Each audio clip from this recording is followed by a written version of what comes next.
નમસ્કાર. આપ દરેક દર્શક મિત્રોને તમારા વિડીયો જોવાના સમય પ્રમાણે good morning, good afternoon, good evening. હું આપ સર્વેનો આભાર માનું છું કે આપે આપના કિંમતી સમયમાંથી થોડો સમય આ હકીકતથી ભરેલા વિડીયો માટે ફાળવ્યો છે. તેથી મારી પણ જવાબદારી બને છે કે આપે આપેલા આ સમયને કંઈક પોઝિટિવ રિટર્ન તરીકે આપને પાછો આપો. કે હવે પછીનો અડધો કલાક આપના સ્વાસ્થ્યને લગતી ઘણી બાબતોમાં એવો પોઝિટિવ બદલાવ લાવશે કે જેનું કદાચ મૂલ્ય પણ ન આંકી શકાય. અને તેના માટે જરૂર છે થોડા બદલાવની. હવે એવી તો હાલના સમયમાં કઈ મુશ્કેલીઓ આવીને ઊભી છે કે જેથી બદલાવની જરૂર પડી. જો કે આમ જોઈએ તો હાલની મુશ્કેલીઓ, સમસ્યાઓની યાદી તો ઘણી લાંબી થઈ શકે તેમ છે, પરંતુ કહેવાય છે ને કે પહેલું સુખ તે જાતે ન રહ્યા. તેમ અનેક મુશ્કેલીઓ પૈકીની સૌથી અગત્યની મુશ્કેલી કે જેનો ઉકેલ, નિવારણ ખૂબ ઝડપથી લાવવાની જરૂર છે, તે છે આધુનિક ખાણીપીણીને લીધે ઉદ્ભવેલ લાંબા ગાળાની સ્વાસ્થ્ય સમસ્યાઓ. આ સમસ્યાને આમ જોઈએ તો મુખ્ય બે ભાગમાં વિભાજિત કરી શકાય. માર્કેટમાં મળતા RTE એટલે કે રેડી ટુ ઈટ નાસ્તાઓ, પેસ્ટિસાઇડ કેમિકલવાળા શાકભાજી, ફ્રૂટ્સ, કઠોળ વગેરેથી થતી સ્વાસ્થ્ય સમસ્યાઓ. પ્રથમ આપણે વાત કરીએ આપણા પહેલા મુદ્દાની, એટલે કે બહારના તૈયાર નાસ્તાઓ અને ખોરાકથી થતી સમસ્યાઓ. આપણે સૌ જાણીએ છીએ કે જીવન ટકાવી રાખવા, કાર્ય કરવા તેમજ વિકાસ માટે ખોરાક ખૂબ જ અગત્યનો છે. તેના થકી જ શરીરને ઉર્જા શક્તિ મળે છે. હવે જ્યારે આપણે ખોરાક લઈએ ત્યારે તેના પાચનમાંથી મુખ્યત્વે કાર્બોહાઈડ્રેટ્સ, પ્રોટીન, ચરબી એટલે કે ફેટ, ફાઇબર, વિટામિન અને ખનિજ તત્વ એટલે કે મિનરલ્સ જેવા પોષક તત્વો મળે છે કે જેમાંના દરેકનું આ માનવ શરીરના સફળ સંચાલન માટે આગવું મહત્વ છે. જેમ કે કાર્બોહાઈડ્રેટ્સ શરીર માટે બળતણ એટલે કે શરીરને ઉર્જા આપવાનું કાર્ય કરે છે. શરીરની ઉર્જાનો મુખ્ય સ્ત્રોત કાર્બોહાઈડ્રેટ છે. પ્રોટીન સ્નાયુની બનાવટ, હોર્મોન્સ, ઇમ્યુનિટી એટલે કે રોગ પ્રતિકારક શક્તિ અને પાચન જેવા કાર્ય માટે જરૂરી છે. ફેટ શરીરના બંધારણને તથા આંતરિક અવયવોને સુરક્ષા આપે છે. તેમજ અમુક વિટામિન કે જે ફક્ત ચરબીમાં જ દ્રાવ્ય થાય છે. ફાઇબર પાચન ક્રિયામાં ઉપયોગી છે અને શરીરમાં રહેલ ઉપયોગી બેક્ટેરિયાનો ખોરાક ફાઇબર છે. વિટામિન રોગ પ્રતિકારક શક્તિ વધારવા, કોષના વિકાસ તેમજ આંખ, ચામડી અને હાડકાના વિકાસ માટે. જ્યારે મિનરલ્સ હાડકાના વિકાસ, શુગર કંટ્રોલ, લોહીમાં ઓક્સિજનનું પ્રમાણ જાળવવું અને ઘા પર રૂઝ લાવવા જેવા મહત્વના કાર્યમાં ઉપયોગી છે. પરંતુ વિશ્વ લેવલે આરોગ્ય માટે કામ કરતી સંસ્થા એટલે કે વર્લ્ડ હેલ્થ ઓર્ગેનાઇઝેશન તેમજ આપણા દેશમાં આરોગ્ય ક્ષેત્રે કામ કરતી અનેક સંસ્થાઓમાંથી ICMR અને ઇન્ડિયન મેડિકલ એસોસિએશનના જણાવ્યા અનુસાર આપેલ દરેક પોષક તત્વોની અમુક ચોક્કસ માત્રા પ્રમાણ શરીર માટે અનિવાર્ય છે. તેનાથી વધુ અથવા ઓછું પ્રમાણ આ શરીર માટે નુકસાનકારક નીવડે છે. જો તે પ્રમાણની વાત કરીએ તો કાર્બોહાઈડ્રેટ્સ 50%, પ્રોટીન 20%, ફેટ 20% અને ફાઇબર 10% મળવા જરૂરી છે. પરંતુ હાલના મોટા ભાગના junk food, street food, package food, sugary drinks અને ઠંડા પીણાઓમાં આ પૈકી કંઈ પણ પાલન થતું નથી. આશરે 90%થી પણ વધારે જંક ફૂડ, સ્ટ્રીટ ફૂડ, વારંવાર એક જ તેલમાં તળેલ પદાર્થો, ઠંડા પીણા, ચોકલેટ, બિસ્કિટ, નમકીન, પેકેજિંગ કરેલા નાસ્તાઓ દરેકના ઇન્ગ્રેડિયન્ટ્સ લિસ્ટ એટલે કે તે વસ્તુ કઈ વસ્તુઓનો ઉપયોગ કરીને તૈયાર કરવામાં આવી છે તે ચકાસીએ તો મહદઅંશે આપને જોવા મળશે છેલ્લી ક્વોલિટીનું ઓઇલ. રિફાઇન્ડ વેજીટેબલ ઓઇલ જે સોયાબીન, સનફ્લાવર અને પામ ઓઇલનું મિશ્રણ હોય છે તે લાંબા સમયમાં હૃદય માટે ખૂબ જ જોખમી સાબિત થાય છે, કારણ કે આવા તેલમાં ટ્રાન્સ ફેટ વધારે માત્રામાં હોય છે અને મેંદો જેને પચાવવું જઠર માટે ખૂબ જ મુશ્કેલ બની જાય છે. કદાચ એટલા માટે જ મેંદાને ગ્લુ ફોર ગટ એટલે કે આંતરડાનો ગુંદર પણ કહે છે. શુગર અને મીઠું કે જે બંનેને હવેના સમયમાં સાયલન્ટ કિલર એટલે કે ધીમા ઝેર સાથે સરખાવવામાં આવ્યા છે. અને હજુ બાકી હોય તેમ અમુક કેમિકલ્સ, પ્રિઝર્વેટિવ્સ જેવા કે લાંબા સમય સુધી સાચવવા માટે INS-202 અને INS-211, આંખને ગમે તેવો રંગ આપવા માટે INS-102 and INS-133, જીભને ગમે તેવો કૃત્રિમ સ્વાદ આપનાર INS-621 અને INS-631, કૃત્રિમ મીઠાશ આપનાર INS-950 અને INS-955 જેવું ઘણું લાંબો લિસ્ટ જોવા મળે છે. પરંતુ આ બધું પેકેજિંગના પાછળના ભાગ પર અને એકદમ નાના અક્ષરે દર્શાવવામાં આવે છે કે જેને જોવાની ખરીદનાર ગ્રાહકને આદત પણ નથી અને ખાસ રુચિ પણ નથી. જ્યારે સિંગાપોર જેવા દેશમાં તો ખાદ્ય પદાર્થો પર અલગ અલગ A થી D ગ્રેડ આપવામાં આવે છે, જેમ કે A ગ્રેડ ખૂબ ઓછી શુગર અને ફેટવાળા નાસ્તાઓમાં, જ્યારે ડી ગ્રેડ ખૂબ વધારે શુગર અને ફેટ ધરાવતા નાસ્તાઓને અથવા ડ્રિંક્સને આપવામાં આવે છે. જેથી ખરીદનારને પહેલી નજરે જ તે ખાદ્ય પદાર્થની સ્વાસ્થ્ય પર અસર સમજી શકે. શુગર અને મીઠું, જે બંનેને આજના સમયમાં સાયલન્ટ કિલર એટલે કે ધીમા ઝેર સાથે સરખાવવામાં આવ્યા છે. કોલેસ્ટ્રોલ, બ્લડ પ્રેશર, વજન વધારો, પોષક તત્વોની ઉણપ જેવા ગંભીર પ્રશ્નો સર્જાયા છે. અધૂરામાં પૂરું. હવેના પ્રોફેશનલ વર્કના સમયમાં શારીરિક પરિશ્રમમાં થયેલ ઘટાડો અને મોડી રાત્રિ સુધીના ઉજાગરાઓ, ઓછી ઊંઘ, ધૂમ્રપાન અને આલ્કોહોલના સેવનમાં થયેલ નોંધપાત્ર વધારો ઉપરાંત નાના બાળકોમાં મેદસ્વીપણું, દ્રષ્ટિની ખામી, યુવાન વયે heart attack, blood pressure, diabetes જેવા ગંભીર રોગોનું વધતું પ્રમાણ, જાણે કે એક ગંભીર ભવિષ્ય તરફ જ આંગળી ચીંધી રહ્યા હોય તેમ લાગી રહ્યું છે.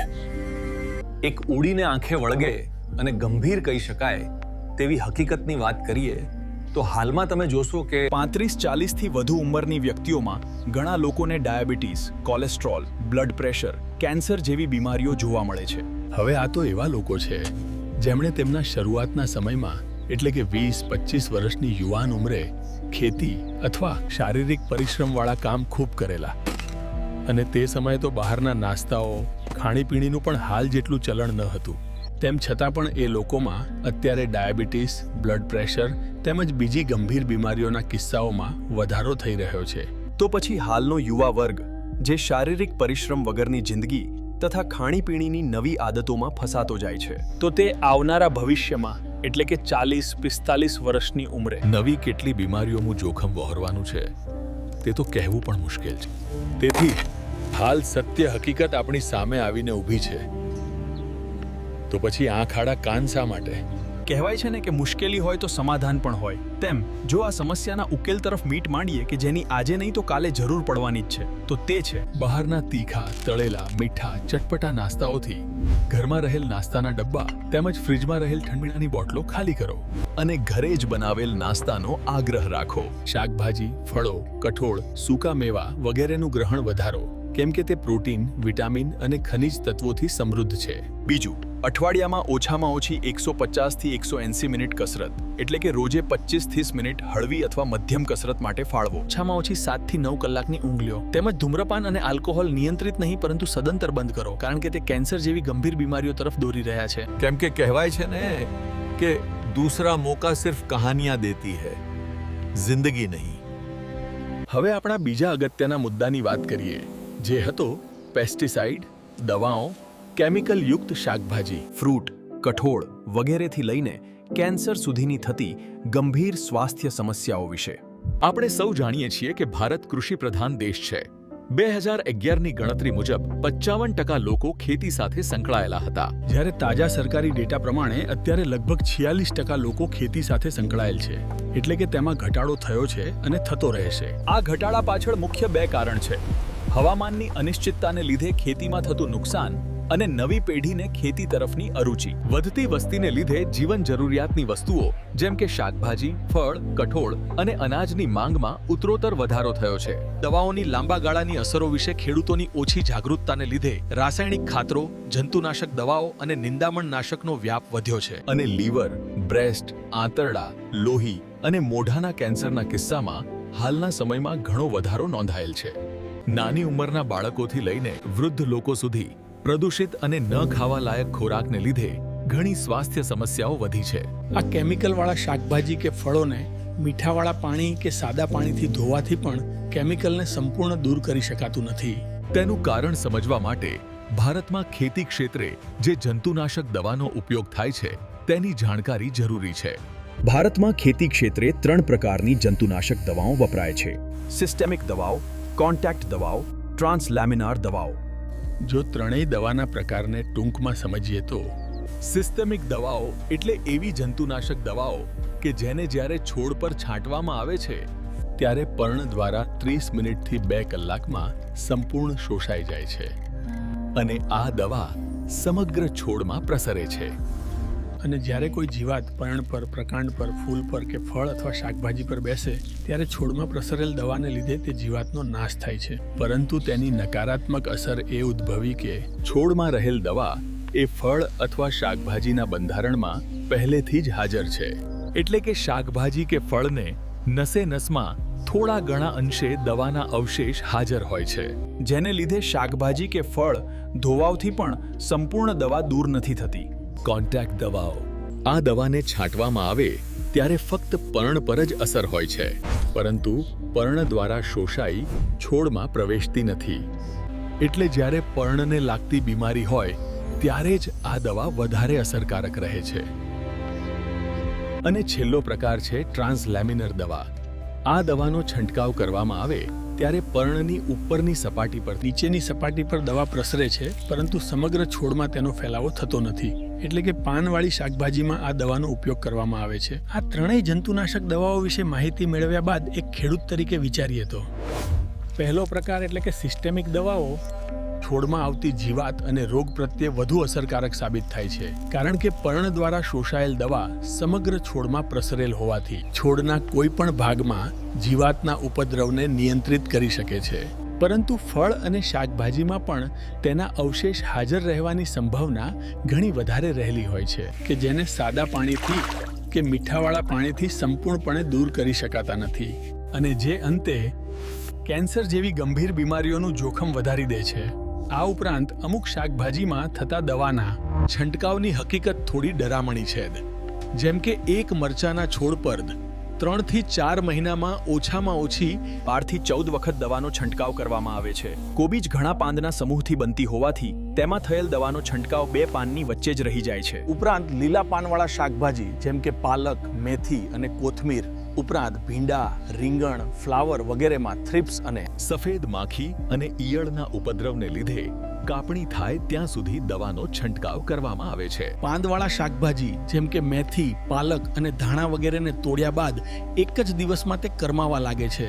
તેમ છતાં પણ માર્કેટમાં મળતા આ શાકભાજીઓ 3 થી 4 દિવસ સુધી તાજી રહે છે, જે દવાઓની સૂચક હાજરી સૂચવે છે.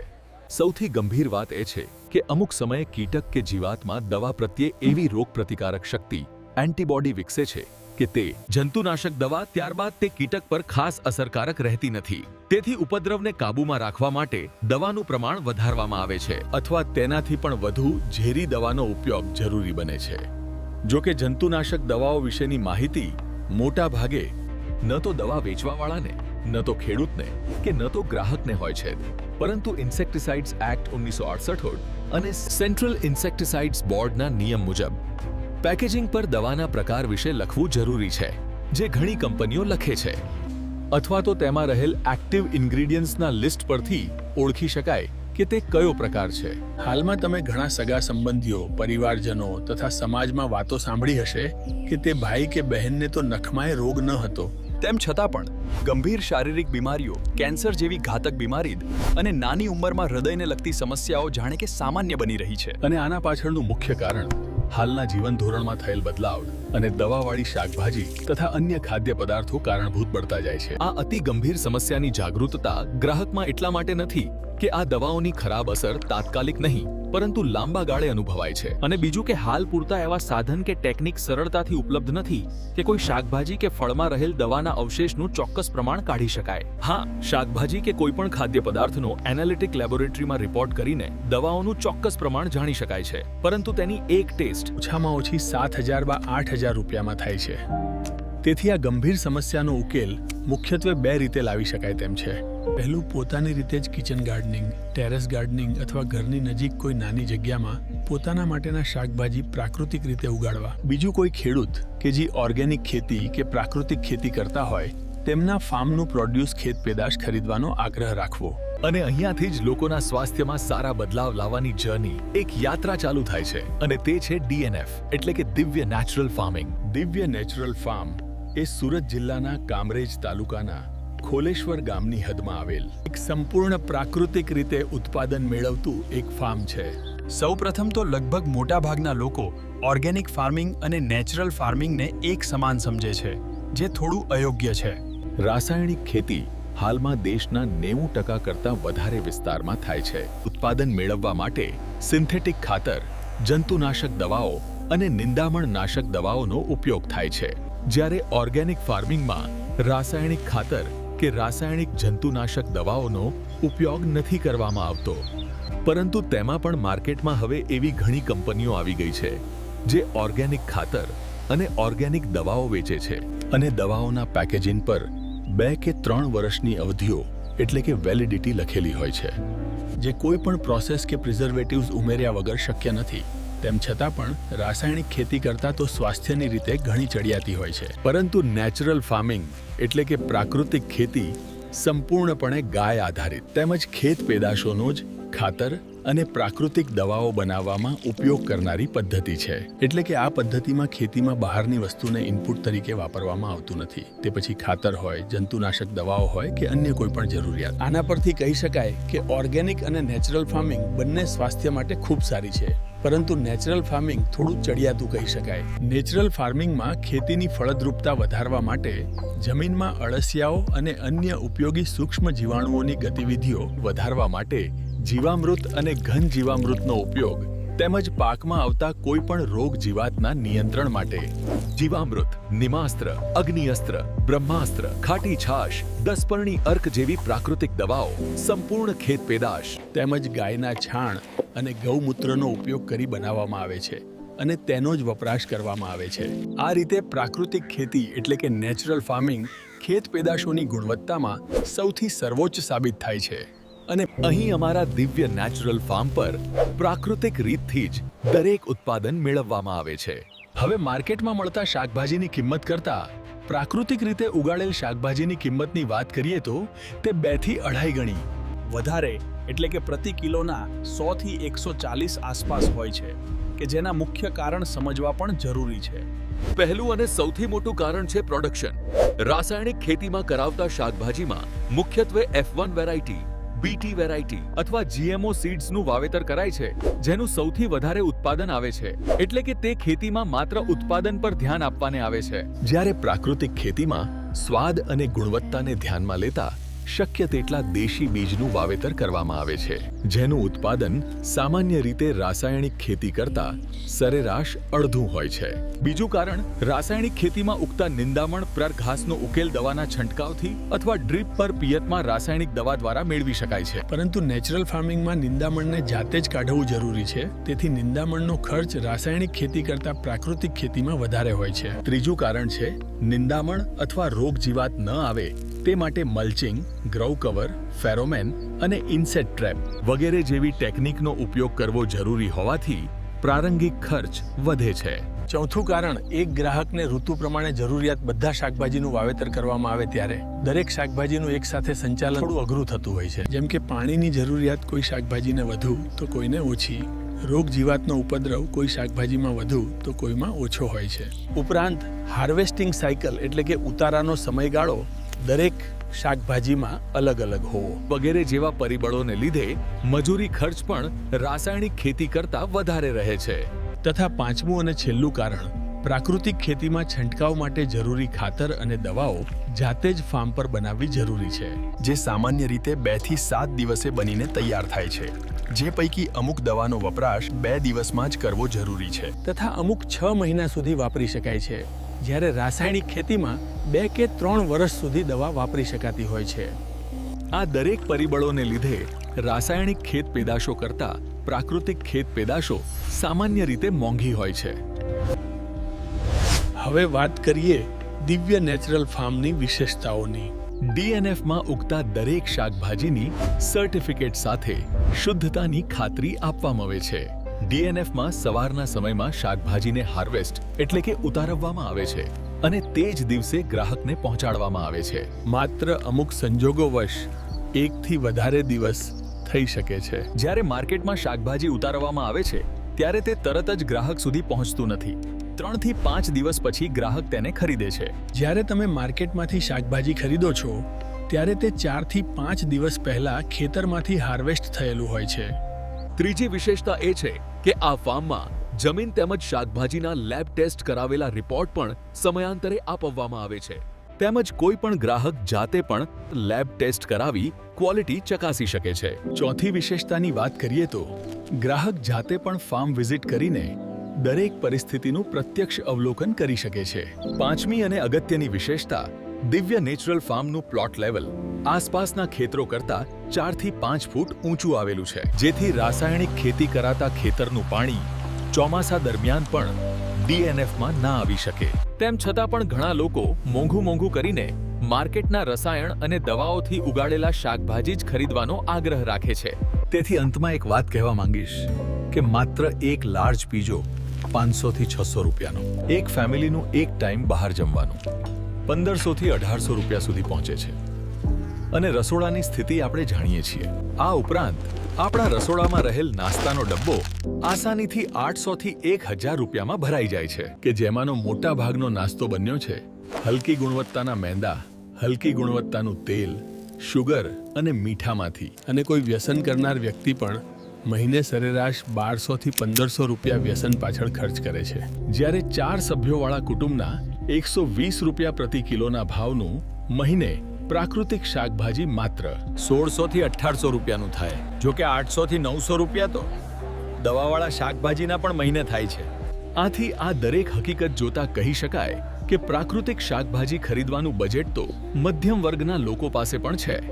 અને છેલ્લે 13 જાન્યુઆરી 2026ના રોજ કરાવેલ DNF અને માર્કેટના શાકભાજીનો રિપોર્ટ, જે કદાચ આપ સર્વને હાલના માર્કેટમાં મળતા શાકભાજીની પરિસ્થિતિની ગંભીરતા સમજવા માટે પૂરતો છે. સો ઇન્વેસ્ટ ઇન યોર હેલ્થ, એટલે કે તમારી જાત અને તમારા સ્વાસ્થ્યમાં રોકાણ કરો, કારણ કે સ્વાસ્થ્ય જ સર્વોચ્ચ છે અને રહેશે. સમગ્ર વિડીયો ધ્યાનથી જોવા અને સમજવા બદલ આપ સર્વોનો ખૂબ ખૂબ આભાર.